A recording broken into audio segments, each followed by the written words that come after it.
স্পর্শ করতে পারলে আমার সকল পাপ দূরে চলে যাবে।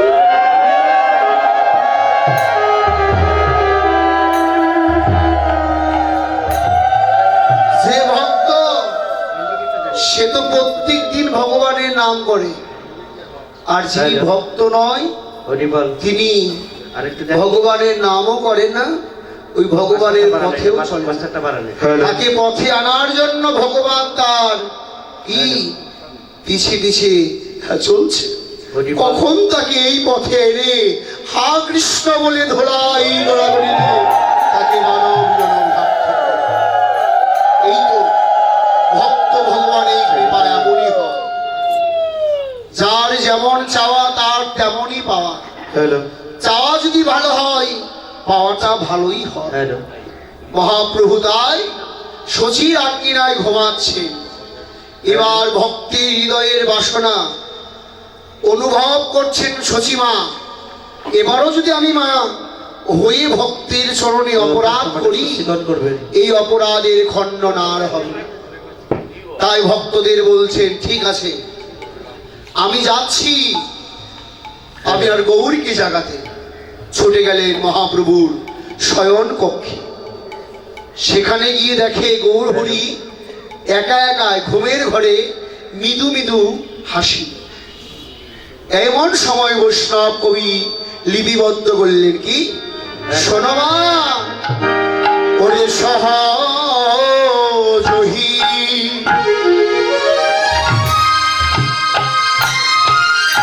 নিজ ভাবে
হে বৈষ্ণব,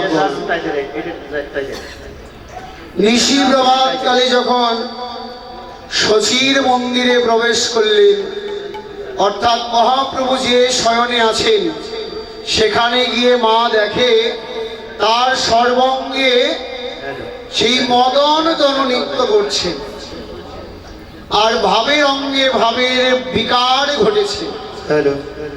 এমন দশা দেখে মা নয়ন জলে কাঁদছে। দেখে সন্তানের এমন বিপরীত লক্ষণ দেখলে জগতে সব মাই তো কাঁদবে, তাই না? মা সন্তানকে ভালোবাসে। সচী মায়ের সম্বলই হচ্ছে গৌর হরি। তাহলে গৌর হরি হৃদয়ে যদি এমন প্রকট দেখে তাহলে কি হয়?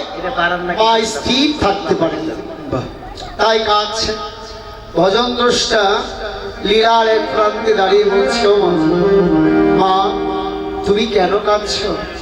তুমি কি জানো তোমার গৌর যে ভগবান?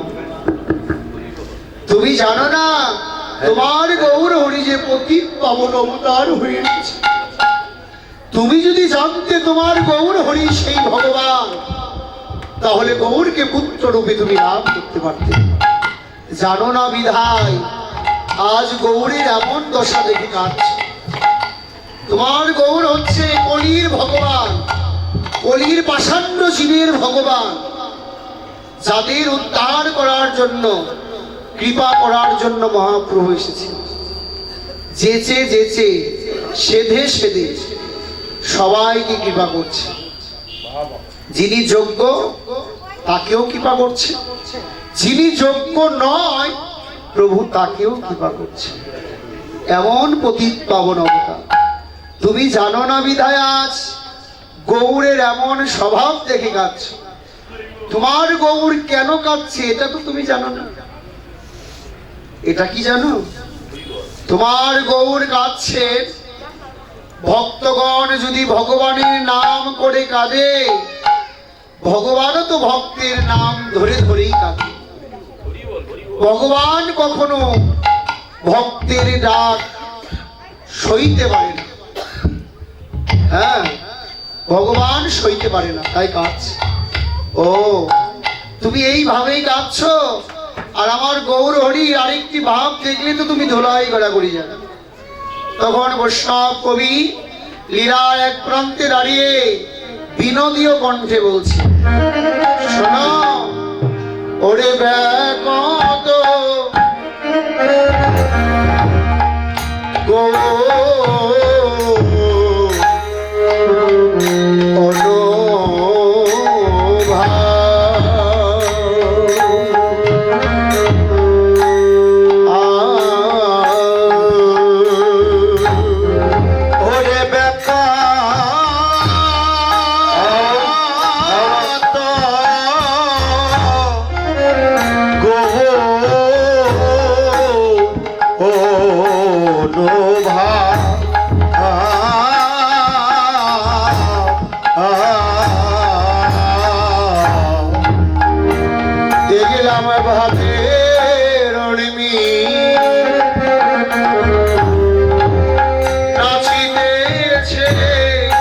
ভাবের উর্বি নাচিতেছে,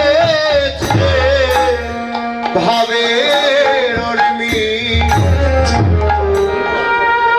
কারণ ভক্তের সঙ্গ যদি একবার করা যায়, ভক্তের চরণ ধুলি যদি একবার লাগানো যায়, হৃদয়ের মলিনতা, বিরহ, দুঃখ, কষ্ট সব দূরে চলে যায়। ভক্তির করুণার বাতাসে, কৃপার বাতাসে। আর এখানে এমন বস্তু আছে, আমার গুরুদেব শ্রী নন্দলাল গোস্বামী প্রভুপাদ আমাকে বলল, বাবা এই যে এখানে প্রসাদ দেওয়া হয় না, এই যে এখানে বৈষ্ণব সেবার আয়োজন আছে, প্রসাদ মানে কি জানিস? প্রসাদ মানেই হলো কৃপা। যে একবার ভক্তি নিবেদন করে প্রসাদ গ্রহণ করে, প্রভু তাকেই কৃপা করবে, তাকেই প্রভু কৃপা করবে। প্রসাদ এমনই এক প্রসাদের মহিমা মাহাত্ম্য আছে। কেন সব জায়গায় কিন্তু প্রসাদ হয় না, এটাও বললেন। কেন হয় না জানিস? যেখানে অহংকার বিরাজ করে সেখানে প্রসাদও হয় না, ভগবানও থাকে না। রাধে। অহংকারকে যদি চূর্ণ বিচূর্ণ করতে পারে হরিনামের বাজারে এসে, এই যেটা হলো হরিনামের বাজার, এখানে এসে অহংকার চূর্ণ বিচূর্ণ করে অহংকারের মাথাকে যদি ধুলাই জনমের মতো লণ্ঠিত করতে পারো, তবে তোমার এই মানব জনম সার্থক ধন্য হয়ে যাবে। এটাই হচ্ছে মানব জীবনের সার্থকতা। আপনারা জ্ঞানী মানুষ, তো জ্ঞানীজন মহন্তগণ এখানে উপনীত হয়েছেন না? আপনারা তো জানেন, বিশ্ববরেণ্য রবীন্দ্রনাথ ঠাকুরও বলেছিল, আমার মাথা নত করে দাও হে তোমার চরণ ধুলার তলে, সকল অহংকার ডুবা আমার দু নয়নের জলে। তিনি যদি বলতে পারে, আমরা পারবো না কেন? আমাদের তো রক্তে মাংসে করা এই দেহটা, শব্দ ভগবান দিয়েছে, পরিপূর্ণ পেয়েছেন। পেয়ে যদি আমরাও এখনো বলতে না পারি, তবে আমাদের আসা যাওয়া শুধু সার।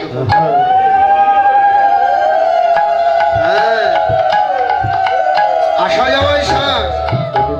আমাকে আমার গুরুদেব আরেকটি কথা বলেছিল, যখন আমার গৃহে যায় গাড়িতে উঠবে একটি কথা বলে, বাবা হাতি চিনিস? হাতি যখন রাস্তা দিয়ে যায়, ছোট্ট নয়ন দিয়ে, নিজের বড় বড় কর্ণ দিয়ে নিজেকে চিনতে পারে না, যে আমি কত বড় বিশাল, আমি যে কত বড় বিশাল, আমি নিজেকে নিজে চিনি না। গুরুদেব আমাকে শিক্ষা দিলেন এখানে, কি বুঝালেন? গুরু গৌরাঙ্গ একই, ভিন্ন নয়। আমি যে কত বড় আমি নিজেও জানি না, তবু আমি কি চাই জানো? ভক্তের চরণ চাই। রাধে। যাই হোক, যখন স্বর্গে চলে যাবে সব দান করে, সব ভাইকে সব দায়িত্ব দিল। কৃষ্ণ গিয়ে বললেন, হে দাদা, সবাইকে তো সব দায়িত্ব দিলে, আমাকে কোনো দায়িত্ব দেবে না? মহারাজ যুধিষ্ঠির বললেন, ভাই আর তো কোনো দায়িত্ব নাই, তোমাকে আমি কি দায়িত্ব দেব? বললেন, তুমি যদি নাও দিতে পারো আমি খুঁজে দিচ্ছি। কি দায়িত্ব? এখানে যত ব্রাহ্মণ বৈষ্ণব ভক্ত মনীষী সব মহন্তগণ আসবে, তাদের চরণ ধোয়ার দায়িত্ব আমি নিলাম। আর কোনো কিছু চাই না। ভগবান হয়ে যে কর্ম ভক্ত করবে, আজ ভগবান করতে গেছে, ভক্ত করতে যাচ্ছে। ওই পাত্রে জল অর্ঘ্য নিয়ে বসে আছেন রাস্তার ধারে, যেই আসে তার চরণ সুন্দর করে ধুতো করছে। সবাই তো আর ভগবানকে চিনে না, কিন্তু যারা চিনে তারা আর কাছে আসে। ওই যজ্ঞে দেবাদিদেব মহাদেব এসেছিল, দেবাদিদেব মহাদেব এসেছিল যজ্ঞে। মহাদেব ভাবলেন, আমি কুকুর রূপ ধরবো, কুকুর রূপ ধরলে আমার চরণ স্পর্শ করবে না। ভগবান কি জানে না সে কে?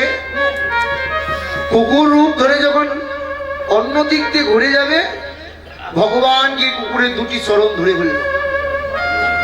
দেবাদিদেব মহাদেব, তুমি আমার কাছ থেকে যাবে?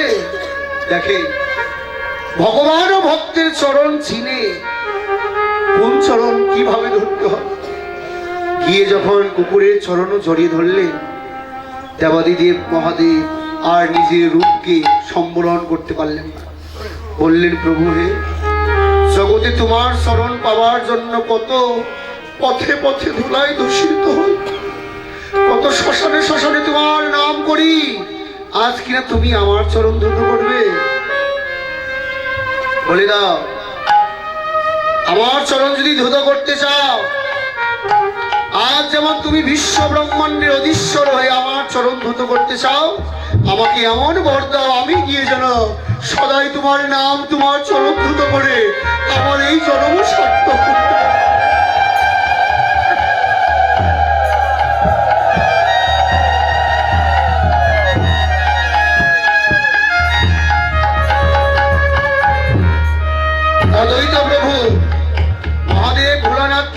হ্যাঁ হবে, তথাস্তু। এখন নয়, নদিয়ায় তুমি অদ্বৈত আচার্য 52 বৎসরে বড় হবে আমার থেকে।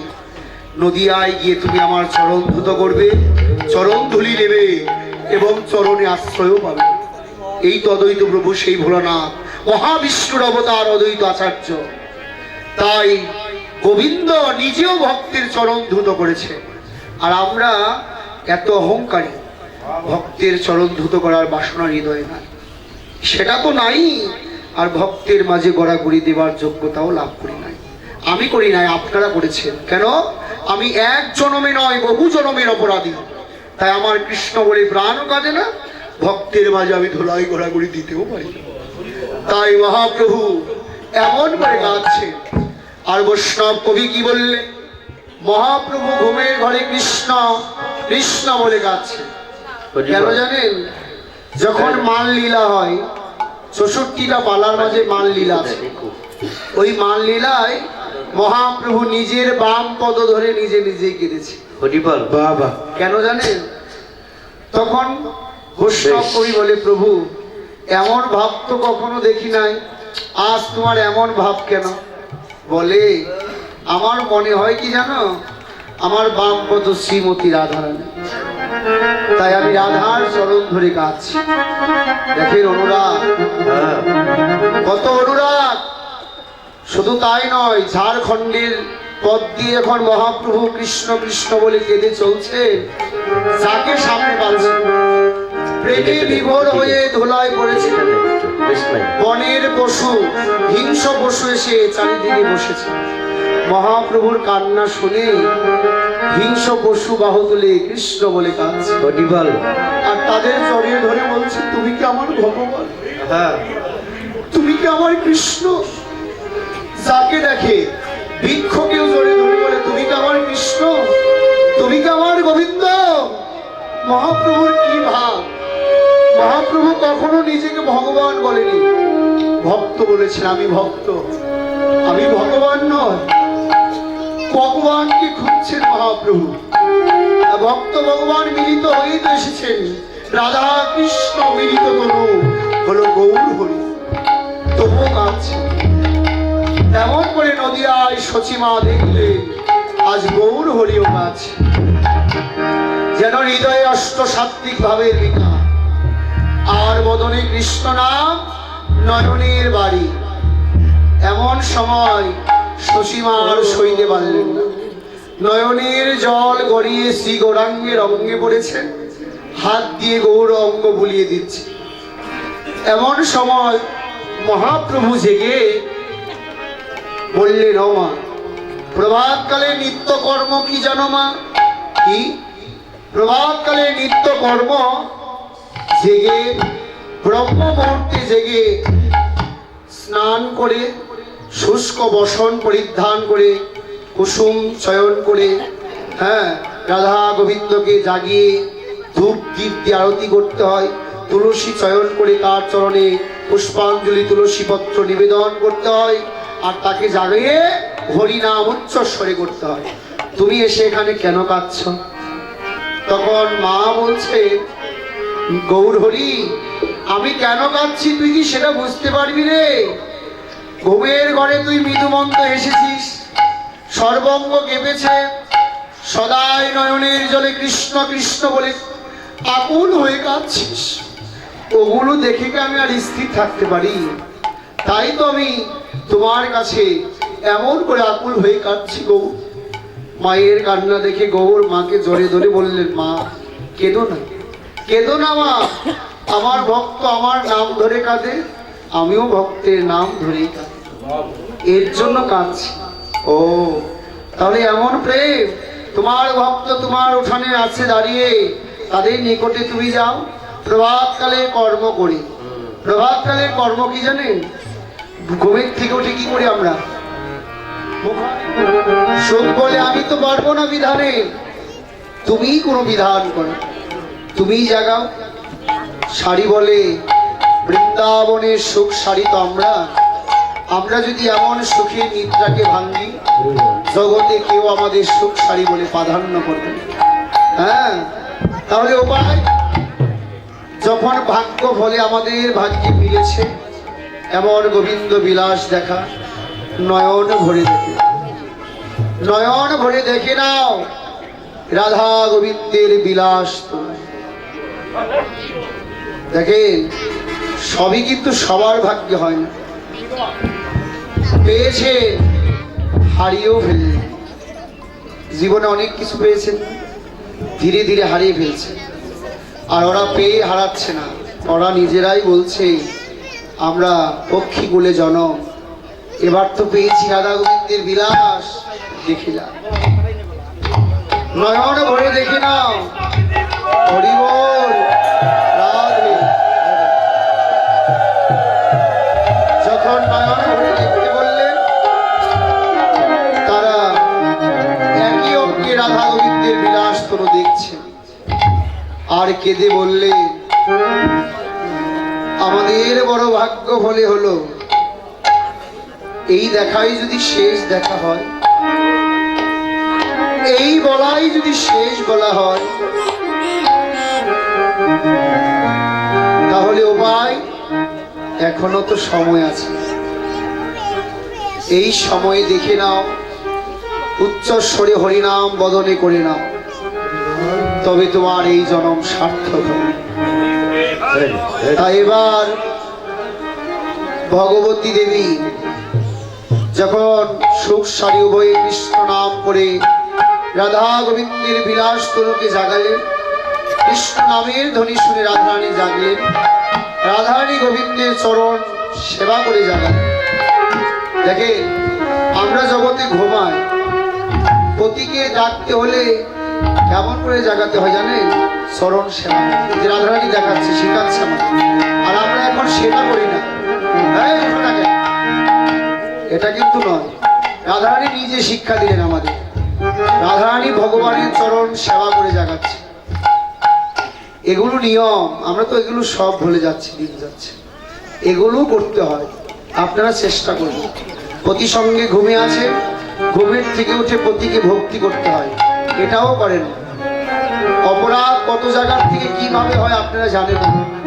তাই পতির সঙ্গে যদি ঘুমিয়েও থাকেন সকালবেলা, পতি যদি আগে উঠে, আপনি তাড়াতাড়ি উঠে তাকে ভক্তি করবেন। আর সে পরে উঠলে আপনি স্নান করে তাকে ভক্তি করবেন। পতির অঙ্গে চরণে স্পর্শ লাগতেই পারে, তাই না? এইগুলো ধারা, এগুলো করবেন, তবে তার কৃপা হবে। পতি সেবা করলেই ভগবানের সেবা হবে। তাই রাধারানী গোবিন্দের চরণ সেবা করে জাগালেন। জেগে উভয়ে নিজ নিজ কক্ষে গিয়ে আবার ঘুমালেন। যখন ঘুমালেন, রাধারানী তো ভুল করে পীত বসন করে এসেছে। পীত বসন কি? শ্যামের বসন। এখানে এসে 4টা ঘন্টা কীর্তন করে দেখো ভাই কেমন লাগে। বললাম যে প্রত্যেকদিন আমাদের কীর্তন, কালকে কীর্তন করে এখানে এসেছি, আজকে গিয়ে আবার জাগরণ ধরতে হবে সেই জয়পাড়া। আজকের কথা, আপনি যদি আমাদের কষ্ট দেন, কালকে কি কীর্তন করতে দেবেন না? আপনাকে বলছি চেষ্টা করেন। হ্যাঁ, রাধে। যাই হোক, এমন করে মহাপ্রভু আজ রাধা ভাব কান্তি বিভোর করে যেমন কেঁদেছিল, আজ কৃষ্ণ তিনি প্রেমানন্দে অঙ্গীকার, হৃদয়ে অঙ্গীকার রাধা ভাবটি প্রকট করে আনন্দে ঘুমাচ্ছে। আর শ্রীমতী রাধারানী এদিকে কৃষ্ণ ভাবকে অঙ্গীকার করে তিনিও ঘুমাচ্ছে। ঘুমাচ্ছে তো, কিন্তু গুরুজনার বচন তারা মানে না। মানে না কেন? রাধারানী শুধু চিনে কাকে? আমার গোবিন্দকে। ভালোবাসে কাকে? প্রাণবল্লভ গোবিন্দকে। আপন ভাবে কাকে? সে প্রেমময় প্রাণবল্লভ কৃষ্ণচন্দ্রকে। আর কাউকে জানেও না, চিনেও না, আপন ভাবেও না। যাই হোক না কেন, আমার কুলমান যদি চলেও যায়, কিন্তু আমি যে গোবিন্দকে ভালোবাসি এটা কোনোদিন ভুলতে পারবো না। আমি বচন মানি না কারো, কে আমাকে কি বলবে সেটাও জানি না। রাধারানী কাঁদছে। যেমন বৃন্দাবনের গোপীগণ, ব্রজবালাগণ, তারা তো গোবিন্দকে ভালোবাসে। প্রশ্ন কবি জিজ্ঞাসা করলেন, ওগো তোমরা যে আমার গোবিন্দকে ভালোবাসো, গোবিন্দকে ভালোবাসলে কি করতে হয় জানো? সেই গোবিন্দের জন্য কৃষ্ণ প্রেমে বিভোর হয়ে কৃষ্ণ প্রেম ধন দিয়ে সেজে তার কাছে যেতে হয়। তখন ওই ব্রজবালাগণ বললেন, ওগো আমরা সত্যি গোবিন্দকে ভালোবাসি, তাই বলে যে গোবিন্দের জন্য সেজে তার কাছে যেতে হবে, গোবিন্দ তো আমাদের এই কথা কোনোদিন বলেনি, কিন্তু আজ তোমার বদনে শুনলাম। শাস্তে হবে না, ঠিক আছে, শাস্তে হবে না এটাও বুঝতে পারলাম, কিন্তু গোবিন্দ অগুরু চন্দন বড় ভালোবাসে। তাহলে তোমরা সবাই অগুরু চন্দন অঙ্গে লাগিয়ে গোবিন্দের কাছে যদি যাও, গোবিন্দ তোমাদের আপন করে কাছে নেবে। তখন ওই ব্রজবালাগণ বললেন, আমরা অগুরু চন্দন অঙ্গে লাগাবো। কেন জানো? আমাদের গোবিন্দ যে আমাদের ভালোবাসে, আর আমি যাদের ভালোবাসি, সেই গোবিন্দের অঙ্গই তো অগুরু চন্দন। আমার গোবিন্দের সর্ব অঙ্গই হচ্ছে অগুরু চন্দন। সত্যি যদি আমরা গোবিন্দকে ভালোবাসি, আর গোবিন্দ যদি আমাদের ভালোবাসে, ওই গোবিন্দ সঙ্গ যদি একবার করতে পারি, আমাদের দেহটাও একদিন অগুরু চন্দন হয়ে যাবে। হরি বল, হরি বল।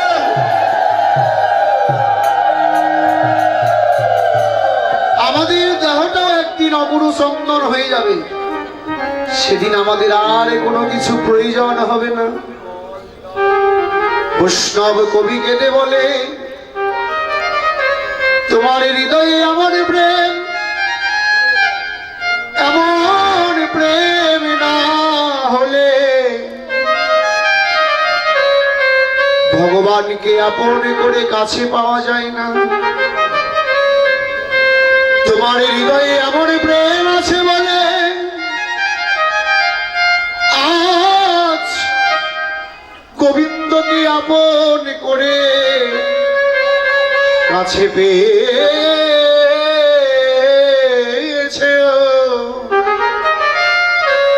কাছে পেয়েছ। শুধু তাই নয়, তোমাদের চাওয়াটা কি গোবিন্দের কাছে? ব্রজবালাদের বললেন, তোমাদের চাওয়া কি? ওরা বলছে, আমাদের তো কোনো কিছু চাওয়া নেই, চাওয়া আছে। কি চাওয়া জানো? গোবিন্দ যে সুখে সুখী থাকে, সুখে থাকে, আমরা সেই সুখী চাই। গোবিন্দ যে ভাবনায় বিভোর থাকে, সেই ভাবনাটা আমরা চাই। গোবিন্দ যেটা করলে আনন্দিত হয়, সেটাই আমরা করতে চাই। আমাদের ভাবনা হৃদয়ে কি জানো? এই তো ব্রজের ব্রজঙ্গনাগণের একটি আশা, আমাদের যদি ধনী করতেই হয়, কৃষ্ণ ধনের ধনী করো। যে ধনের ধনী করলে আর জীবনে বিরহ থাকে না, কষ্ট থাকে না, দুঃখ থাকে না, তিতাব জ্বালা থাকে না, একমাত্র আপন হয়ে যায় ভগবান। তার হারানোর ভয় থাকে না, পাওয়ার বাকি থাকে না, সকলেই তার আপন হয়ে যায়। হ্যাঁ, সব কিছু পাওয়া হয়ে যায়। সেই ধনের ধনী আমাকে করো প্রভু, এটাই তোমার চরণে নিবেদন। রাধারানী তেমন করে কেঁদে কেঁদে বলে, এই জগতে আমার বিরহ জ্বালা জগতে কেউ বুঝতে পারল না। আমার হৃদয়ে যে কৃষ্ণ বিরহের জ্বালা, আমি যে কৃষ্ণকে কত ভালোবাসি, কত ভালোবাসি, শুধু আমার এই বাহিরের জ্বালা সবাই বুঝে, সবাই বুঝে, কিন্তু আমার হৃদয়ের জ্বালা কেউ আর অনুভব করল না, অনুভব করল না। এমন করে রাধারানী কাছে, এমন সময় বৈষ্ণব কবি বলছেন, শুধু তাই নয়, এবার রাধারানীকে ভগবতী যোগমায়া কর পরশ করে জাগালেন। চমকে উঠিল ধ্বনি থর হরিকা, পিত বসনে সবতনু ঝাপি, রবি বিপরীত ছিন্ন করত হিগায়, রাগে বিকট তনু অবকিত হই। দেখলেন রাধারানী জেগে নিজের অঙ্গে বিপরীত চিহ্ন। কেউ যদি ঘুমের থেকে উঠে দেখে নিজের অঙ্গে বিপরীত চিহ্ন, তাহলে কি তার হৃদয়ে অভিমান হবে না? রাধারানীরও তেমন করে অভিমান হলো, রাগ হলো। কিন্তু করজুড়ে রায় প্রণতি দেবী, আজ সফল দিন তুয়া পদ সেবী, কামিনী কাহিনী করি কত বন্দে, যাবতী মঙ্গল গাইছ ছন্দে। কহে কবি শেখর শুনো সুকুমারী, পিত বসন রাখে শ্যামেরি। ও রাধে, তুমি যে ভুল করে কৃষ্ণের বসন অঙ্গে ধারণ করেছ, অঙ্গে ধারণ করেছ, এই বসন খুলে রেখে তোমার বসন অঙ্গে ধারণ করো, তা না হলে বৃন্দাবনে তোমার কলঙ্ক হবে। রাধারানী তাকিয়ে দেখে সত্যিই তো, আমি কখন কৃষ্ণ বসন অঙ্গে পড়েছি? হ্যাঁ, ভুল হলো, হবে না কেন? গোবিন্দকে ভালোবেসে জীবনের সর্বস্ব জার করে গোবিন্দ চরণে সঁপে দিয়েছি, তাহলে তো ভুল হবেই। ভুল হয়ে গেল। ভগবতীকে জাগিয়ে রাধারানী ভগবতীকে জাগালেন, আর ভগবতী রাধারানীকে জাগালেন, আর ওই বসন নিয়ে কৃষ্ণের কাছে চললেন। কৃষ্ণকে তো জাগাতে হবে। কেমন করে? ভগবতী আসি ঘর মাঝে বসি, ভগবতী আসি ঘর মাঝে বসি, ভগবতী আসি ঘর মাঝে বসি, শয়নে দেখায় গা, শয়নে দেখায় গা, শয়নে দেখায় কা, হাত দিয়া তোহারে জাগাইয়া, হাত দিয়া তোহারে জাগাইয়া, হাত দিয়া তোহারে ওরে জাগাইয়া, গায়ে হাত দিয়া তোরে জাগাইয়া, পড়াইল সাবধান,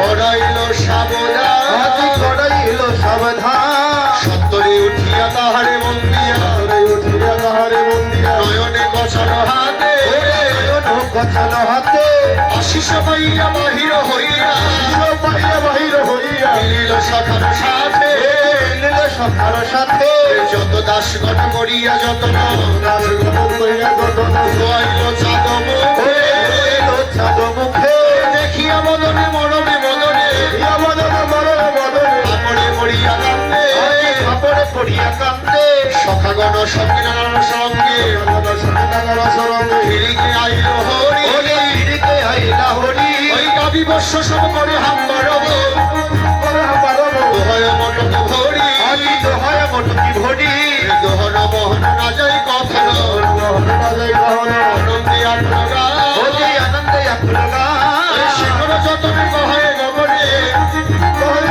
এ পথে আসিবে রা, ওরে এ পথে আসিবে রা, এ পথে আসিবে রা। আই রে, পথে আসিবে রা। শ্যাম, তুমি এই পথেই থাকো, এই পথ দিয়ে গোবিন্দ অর্থাৎ রাধারানী আসবে। হে প্রাণবল্লভ, তুমি এই পথেই থাকো। গাভী দহন করতে তো এসেছ, এখানে থাকলেই পাবে। বৈষ্ণব কবি বললেন, হ্যাঁ, এদিকে নন্দ রাজা, নন্দ রাজার নাম তো সবাই জানে, নন্দ রাজা গোয়ালা, তিনি বাথান হতে ছুটে এসেছে আকুল হয়ে। কেন? রাম কানাই বলে বাথান হতে ছুটে এসেছে। কোথায় রলি বাপ রাম কানাই? দেখ, গগনে অনেক বেলা, গাভী দহন করতে হবে না, যাচ্ছে। রাম কানাই ছুটে এসে বলছে, করে আগুন হয়ে কেন ডাকছো? হ্যাঁ, কি হয়েছে তোমার? তখন নন্দরাজা বলছে, বাবা তোরা তো জাতে গোয়ালার ছেলে, তোদের কর্ম কি জানিস? তোদের গাভী দহন করা। হ্যাঁ, তাহলে শিখবি না? কতদিন আর আমি থাকবো? নন্দরাজার এমন কথা শুনে কানাইয়ার হৃদয়ে বিরহ জাগলো।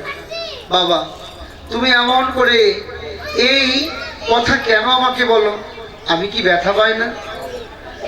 তাহলে আমার কি গাভী দহন শিখতে হবে? হ্যাঁ চল, ওই দহন কাননে যাই। যখন এই কথা বললেন, ঠিক আছে বাবা চলো তাহলে, তোমার যখন এতই হৃদয়ে বাসনা যাবে। এখন দোহন ভাণ্ড এটা কাকে দেবে? অনেক বড় তো বস্তুটা, দোহন ভাণ্ড তো বড়, কাকে দেবে? তখন কানাই বললেন, কেন বাবা আমাকে দাও? না না, বাৎসল্য প্রেম তো, বলে নাও কানাই, তুই দোহন ভাণ্ড নিতে পারবি না রে, তুই অনেক ছোট। আমি তোর দাদা বলরামের শিরে তুলে দিচ্ছি। দোহন ভাণ্ড কি করলেন? বলরামের শিরে তুলে দিলেন। আর কানাই বললেন, বাবা আমাকে কিছু দেবে না? আমি তাহলে কি নেব? ঠিক আছে, তোর যখন হৃদয়ে বাসনা কিছু নেবার, তাহলে নবলক্ষ ধেনু রজ্জু তোর হাতে দিচ্ছি, এটা কি নিতে পারবি? ঠিক আছে বাবা আমি নেব। ওই রজ্জু গোবিন্দের হাতে দিলেন। আগে চলছেন বলরাম, মাঝে কানাই, পিছনে নন্দরাজা, আনন্দে ধেয়ে চলছে। মাঝখানে কানাই হুচুট খেয়ে পড়ে গেল। নন্দরাজা ঝরঝর করে কাঁদছে। কানাই তোকে তো আগেই বলেছি তুই অনেক ছোট, কিছু নিতে পারবি না রে, তুই তবু নিচ্ছিস।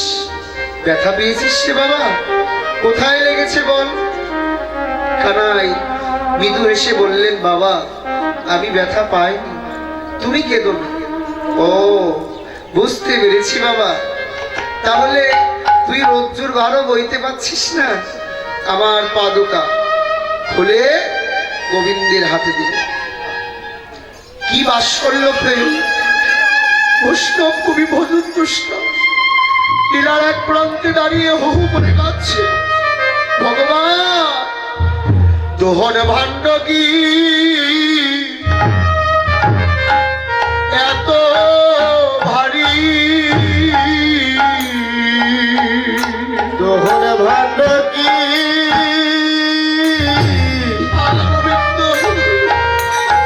এত ভারী? দোহন ভাণ্ড কি এত ভারী? তুমি না ধরেছিলে ওই গিরিধারী, ওই দোহন ভাণ্ড কি এত ভারী? তুমি ধরেছিলে গিরিধারী,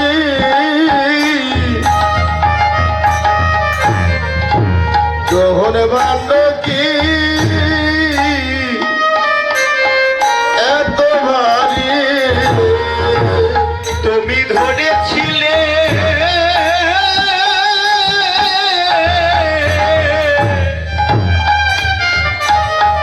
ওই গিরিধারী, দোহন ভাণ্ড কি এত ভারী? দোহন ভাণ্ড তোর কাছে এত ভারী হয়ে গেল? তুই না কনিষ্ঠ অঙ্গলে গিরি গোবর্ধন ধারণ করেছিলি, আজ তুই দোহন ভাণ্ড নিতে পারছিস না? এই কি তোর পিতার কাছে বাৎসল্য প্রেমে বিভোর হলি? বল, শুধু তাই নয়,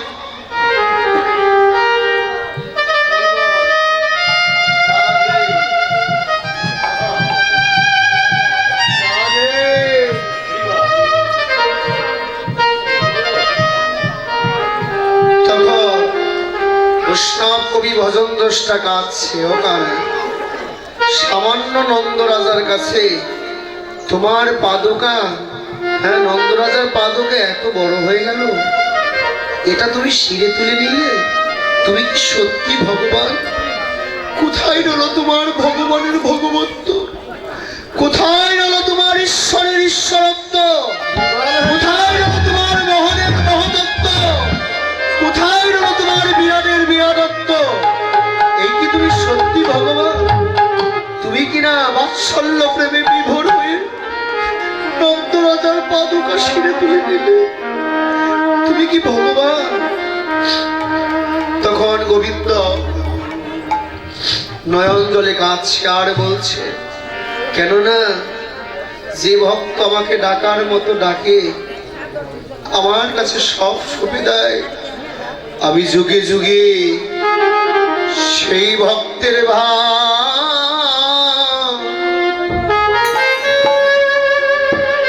আমি যে ভক্তের ভার বহন করি, আমি যে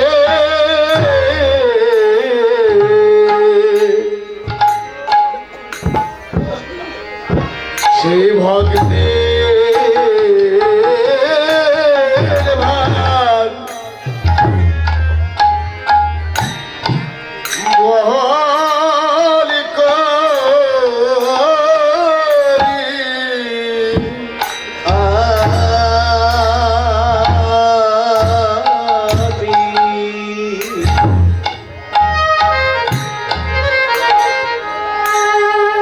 আমি সেই ভক্তের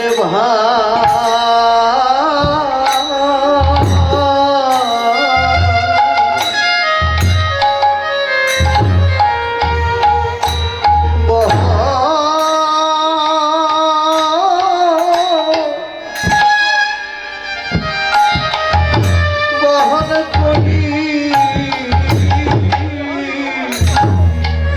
যে জলে সদাই নয়ন জলে, নয়ন জলে আমায় ডাকে, সেই ভক্তের ভার আমি বহন করি, যে যারা নয়ন জলে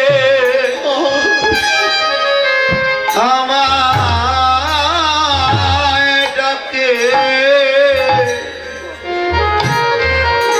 সেই ভক্তের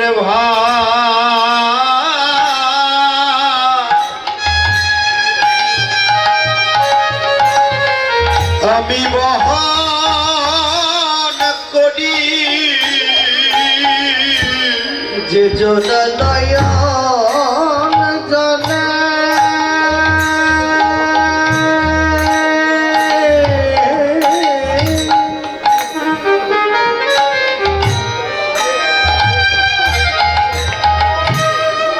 যে জন আমায় ডাকে,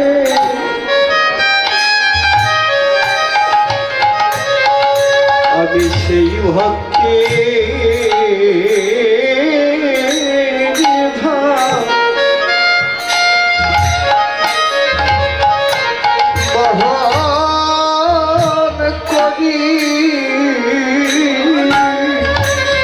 সদয় মুখে হা কৃষ্ণ,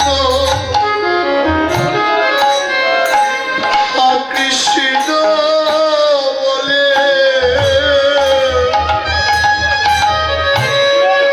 আমি যে সেই ভক্তের ভার বহন করি, সদায় হা কৃষ্ণ প্রাণ,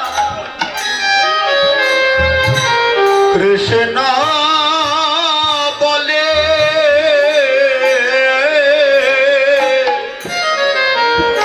আমি সে ভক্তের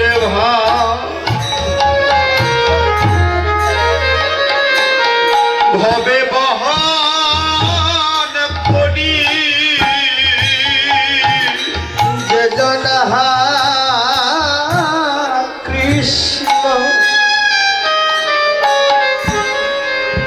কৃষ্ণ বটে আমি সেই ভক্তের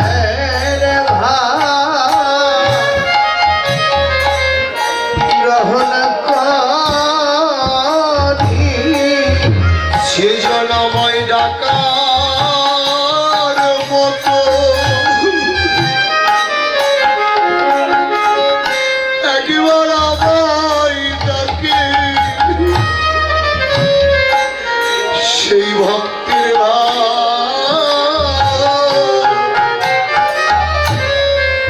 আমি বহন করি যে জন ডাকার মতো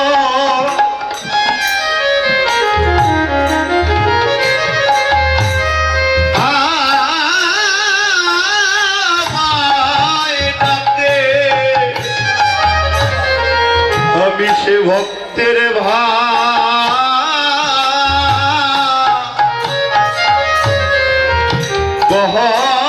বহন করি যে জন ডাকার মতো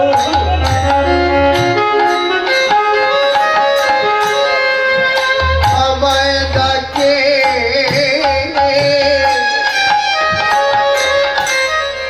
সেই ভক্তের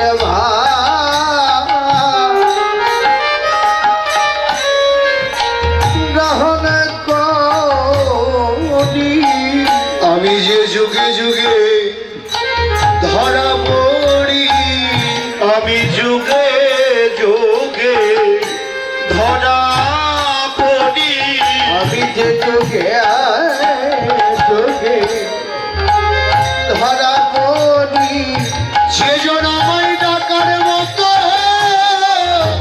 ডাকিতে পারে আমি তার কাছে যুগে যুগে ধরা পড়ি ও যে জন ডাকার মতো ডাকতে পারে যুগে যুগে ধরা পড়ি সেজন ডাকার মতো ডাকতে পারে আমি যুগে যুগে ধরা পড়ি ডাকার মতো ডাকতে পারে ডাকার মতো ডাকতে পারে